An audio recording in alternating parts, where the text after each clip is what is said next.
Hey guys, just sitting in the truck here. Erin asked me to answer some questions that y'all had, and there was a lot to choose from, but I've kind of narrowed it down into 3 different categories.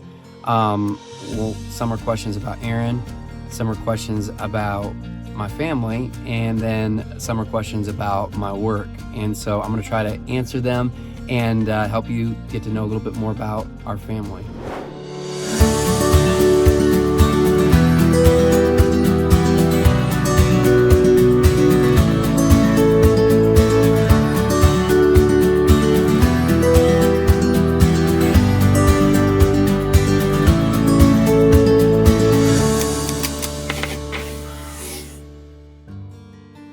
Okay, so first question about Erin. What was your first thought when you saw her? Wow, she was beautiful, and I thought I really want to get to know that girl. The next thought, or the next question is, what is your favorite thing about Erin?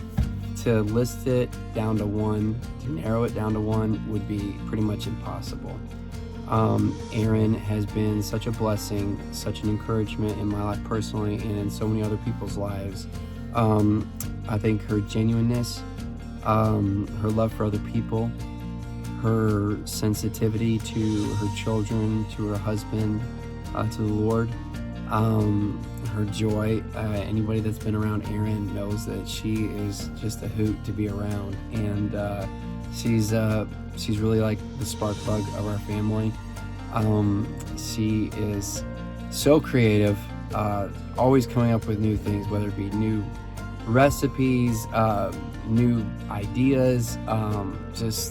She's just so creative, music-wise, just new arrangements and songs.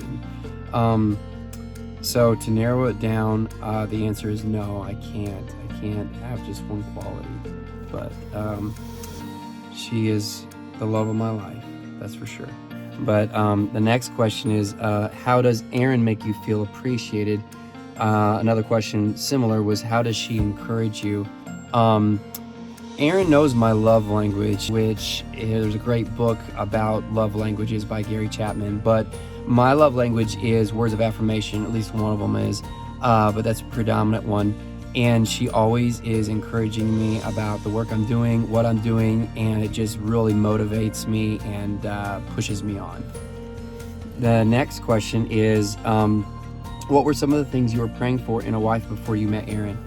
I had a list, but I really narrowed it down to 3 different things, of things I was like, man, I really want this girl that maybe if I ever get married, whenever that might be, I want her to have these 3 things. 1, a love for the Lord.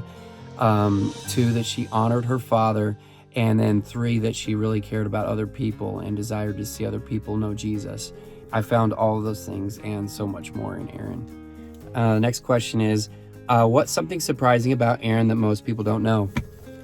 Okay, so maybe a little bit embarrassing for Erin, but one thing that's kind of a surprise when I first met Erin, and she still does to this day, is she's just an avid teeth brusher. I don't even know. I don't know if that's what you call it, but she literally, before going out the door, she'll brush her teeth. In the morning, she brushes her teeth. At night, obviously, and but just like all the time, she's brushing. I find her toothbrush laying around in the car and things like that, and it's kind of funny, but I love that about her. Okay, so the next category would be questions about family. And the first question is, what do you do for family devotions? We did a little video on this. I try to be faithful. It's really hard with 5 kids and crazy schedules to try to maintain some semblance of normalcy throughout the crazy week. But we try to regroup at night, and we'll try to do a little Bible study. Sometimes it's off of like the ABC cards or some scripture book. Tell a Bible story and talk about some character trait in that story, and do some songs, take prayer requests, and just kind of finish the evening with prayer and then off to bed. That's been a real blessing and just kind of a point for all of us to connect on. And the next question is, how do you instill faith in your children? Years ago, someone once said that character is not taught, it's caught. I think that's really true when you're trying to teach faith or your belief system, instill that in your children. they'll look to you and they'll say, hey, well, how's my dad living? They'll look at your example and how you're leading, and how's my mom living? And then based off of that, I think will be a great determining factor in them making those choices. So it's just really important about the example that we set as parents. The next question is, do you ever say no to Erin or the kids when asked to do something? Also, do you have a hard time saying no to people? I would say there's always so much to be done. The neat thing about Erin and I is that she knows that I love projects. She knows what I can handle, and I tell people, I joke about it, like she's like the scheduler in our family. And just because I'm just like, okay, I've got work to do, I want you to schedule this. And I think that a lot of times with other things outside of our family, when asked to do things, it's things I have to prioritize. You have to know when to say no, when to say yes, because you want to be a blessing to people. And but there's only so many hours in a day, and you want to be just the best you can be for your family, for other people, and you have to learn how to say no eventually. But next question is, what's a word of advice for dads who come home from work too tired to do anything? Oh, working long hours, man. I know that there are so many dads pulling really long shifts, working hard. I come home, and I think it's the same way with any dad. Yeah, you feel tired, but like when you pull in the driveway, you see those kids, they come running up, and it's like a reboost. I also drink coffee. I love coffee. I drink it at night even, and I think that helps keep me going. Just knowing what you're working for, and is strength enough just to keep pushing on. What's your favorite meal? Wow, Erin has become just like a gourmet chef. I'm not a picky eater, but like I'm getting pretty spoiled. Like she's just unreal with coming out with everything, and she loves to do it with the kids.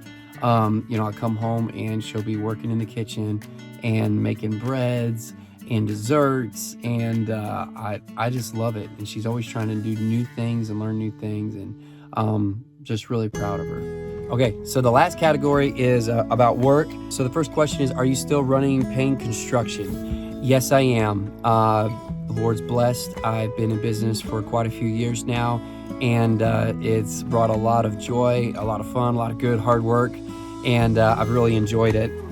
Next question that's kind of along those same lines is, how many employees do I have? I really don't have any. I sub out to Trace and Warden and other people that I've just built contacts with here in Knoxville, and just really great people. I mean, other people really make a business, and so that's been a blessing. Trace has been a great blessing and an asset, and Warden, they've learned so much, and they're going to surpass me and go on to do great things. And so I've had a lot of fun working with those guys. Next question is, where did you learn all your skills?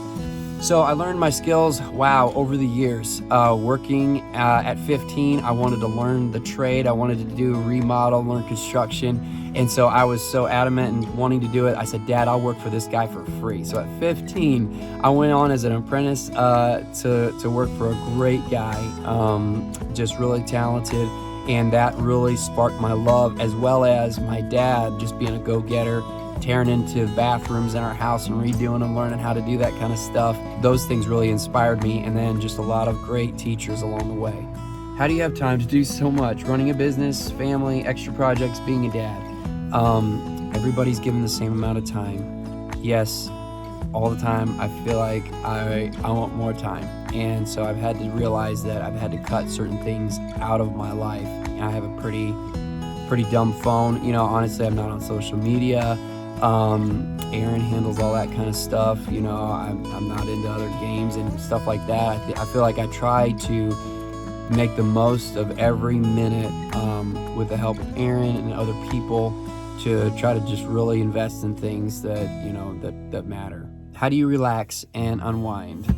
I love doing projects. I do. So it's actually kind of a joy for me, and to learn something new. And so learning a new trade, a new skill, or watching, videos on other people doing it, I think is very fascinating. And just sitting down with a cup of coffee, that's relaxing to me, doing a little project. I enjoy it a lot. So I feel like this last question is the most important. What's my testimony as a Christian? I I was 5, and I remember having family devotions and listening to my mom talk about Jesus and about him being the sacrifice for our sins. And at age 5, I was like, man, I really hadn't done a lot of bad things and considered myself a pretty good person. But having that fear of wanting to not be separated from God. And I think that was the spark. And I really do believe in childlike faith that, I asked the Lord to come into my heart. And my dad got home and shared that with him. And we prayed and I got saved along with my sister in July. And from that time, I've grown in the knowledge of and understanding of what that actually meant. And so there was rededication throughout my life, and there was a renewed desire, renewed passion to follow the Lord. And really, it's a death to self and wanting to live for the Lord. And that's what I wanted to do. I wanted to live for the Lord. I didn't want to live for myself. And I realized that people that live for themselves can be pretty miserable. And I feel like people that live for the Lord, live to serve other people, they are very spent people. They're busy, they're doing things, but it's the greatest form of love, is laying down your life for somebody else. And that's what Christ did for us. I mean, that's the least we can do for him. So in a nutshell, that's my testimony. It's had, it's ups and downs, it's mountaintop experiences, it's valleys. And I've grown a lot, met a lot of wonderful people who have challenged me and encouraged me in my relationship with the Lord. But I hope these questions maybe were amusing. I don't know. Maybe they were insightful, but hopefully it gives a little picture into our lives as a family and get to know a little bit more about us and just what we're passionate about and what we're trying to do. Just live day by day, try to love the Lord, love other people, continue to grow. So God bless. Be encouraged.